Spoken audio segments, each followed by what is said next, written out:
আমি আজ একটি অসাধারণ গল্প শেয়ার করতে চাই যা আমাদের ঈদুল আজহার মূল শিক্ষা দেয়। এটি হযরত ইব্রাহিম এর কুরবানির ঘটনা। আল্লাহর নির্দেশে তিনি স্বপ্নে দেখলেন যে তাকে তার প্রিয় পুত্র ইসমাইল কে কুরবানি করতে হবে।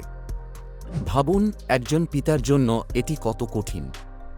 কিন্তু ইসমাইল এর সাহসী উত্তর ছিল, হে পিতা, আপনি যা আদেশ পেয়েছেন তা পালন করুন। পিতাপুত্র উভয়েই আল্লাহর ইচ্ছার কাছে আত্মসমর্পণ করলেন।